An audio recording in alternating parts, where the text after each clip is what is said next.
Great. Baruch Hashem. Good. Got everyone's attention? Good. Guys, welcome. Thank you for coming for our fundraiser for our next Commissioner of the Revenue, Adam Goldberg. Please give a round for Adam. Yeah. Adam's running I can tell you because I've been on a number of campaigns. Adam's running a fantastic campaign. As a first-time candidate, he has blown me away. Wow. Just trust me, the things that Adam is doing single-handedly, without even my help or other people's help, is very impressive, and I think we're going to see some good results, God willing, November 2nd. And so what I'd like to do first is we're going to introduce a number of luminaries that are in our presence.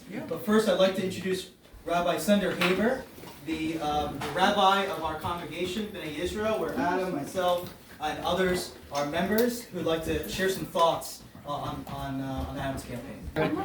There's we as a rabbi, we just like to find a verse to share, and that's really what I want to do. King David says in Psalms, it's in 30, he says that, there's one thing that I ask of God, and that's what I will seek. Which seems a little bit redundant. There's one thing I ask, and that's what I seek. So the way to understand that, I think, is that a lot of times people ask for stuff, especially people in politics. They ask for stuff, but that's not really what they seek. They ask for one thing, they talk about one thing, they do one thing, maybe they're there for a cause, but that's not really what they want. They really have some other motive, and it has nothing to do with what they're talking about, but they just know they have to say one thing, but there's some other motive on their mind. And King David says to God, I'm asking for something, and actually it's exactly what I seek, which is something all of us should really take a moment to think about. Are the things I ask for, are they really what I seek? Do I know what I seek? But I just want to say Adam's been a really good friend. We've worked together on a bunch of projects, the cemetery, B'nai Cemetery, worked together on security. He's a doer, but you might just say I'm lazy and he gets stuff done. But one thing that I found, but he really does, really gets stuff done. But one thing I found is that he's transparent. He's through and through. If he says this is what I want to get done, then that's actually what he wants to get done. There's nothing ulterior about it. So that's really, I can say, Adam's a good friend, but I would say he's going to talk to you today, and what he says, that's actually what he means and actually what's going on in his mind, which I think is the greatest compliment we could give you. Yes. Round of applause for Rabbi Haber, please. Good stuff. Sneaking out from around the corner. I'd like to thank you for opening your home to Adam and to all of our guests here today. So you can support Adam. Thank you very much for your generosity. Yay! We got a number of very important political figures locally. Where's Bob? I see Pam here. Where's Bob? Bob's here. Bob. So we got Bob Brown and Pam Brown, who are leaders in the local Republican Party of Marshall. And I can tell you, I've known them now more than a couple years, and they are some of the hardest working people that give their all to everything that they do. Including their efforts to elect some common sense leaders to represent us locally. And so people often don't credit local leaders, but I think Bob and Pam deserve a lot of credit for all the work that you guys do, building the party, being responsive, the hours and hours and hours every week that they put into the efforts that they do to elect candidates, to do events, to organize things, to coordinate with various campaigns and committees, and I think they should get a round of applause for everything they do. Also like to thank Ken Reed, who is a good friend of me and Adam, for his efforts in putting this event together. Also like to thank the Goldberg family. So we got Zeb and Ari, two of Adam's sons, All right. who have been manning the front. You got Leah, who's working right now, and our next door neighbor, because without them and the kid, all of them, this food would not have happened.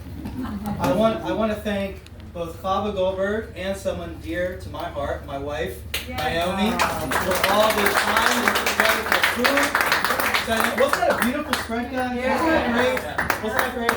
Beautiful. Did you guys know what you were eating? No. Ken, don't ruin it. Also, finishing up the tally of some of our local leaders, I want to thank Mike Ziegenfrust, who's the Republican member of the Electoral Board. Mike.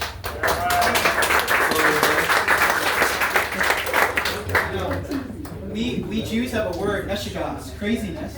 And Mike experiences that every day when he experiences the members of the electoral board and all the crazy things that our unfortunate new majority in the state legislature likes to do.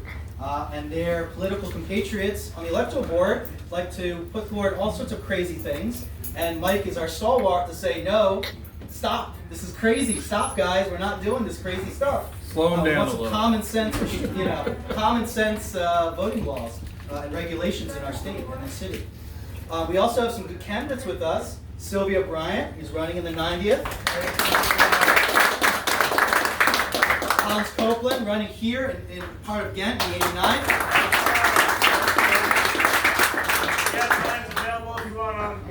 Is Lawrence? Just walk out. We also have others, and they probably weren't expecting me to mention them, but Bruce and Connie Meyer, who are leaders in their own rights. They run the Republican Professionals Network, something is very near and dear to my heart. Every month they put on a dinner, they bring in leaders, candidates, other people talking about major issues politically or culturally in our area. They also have Hampton Roads Weekly, which I recommend is a weekly and monthly newspaper that they run, and they also, Bruce has Myers Insurance Group as well. So they are very careful about what they do, but they are respected by everyone who's anyone in the state, and they are able to advocate on education and a number of very important issues. So I think they deserve some recognition as well.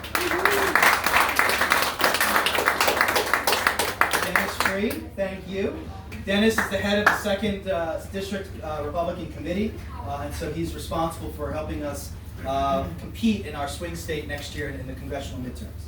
Thank you. And the local race. And the local races too. Our favorite You cat. also have a congressional candidate. Oh, Andy Bond. Speaking of congressional race, I didn't see you come in, Andy. So this is Andy Bond. He's running for Congress, the Republican primary for next year. Good job. You have a chance to talk to Andy and get his view on things and hear his campaign spiel. So,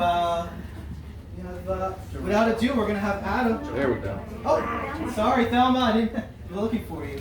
So there we have Thelma and Ted Drake. So Thelma is a former congresswoman representing northern part of Norfolk.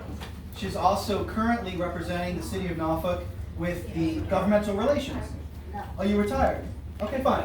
I stand corrected. She was helping the city of Norfolk with its government relations. She was also President Trump's nominee for the Federal Transit Administration. Is that correct? Unfortunately, the Democrats did not permit a vote in the Senate, so she was not able to take up that post. And so Thelma and Ted have been longtime members in this area and have done a lot of good for our localities that people don't even know about. So please give a hand to Thelma. Yay, Adam. Woo!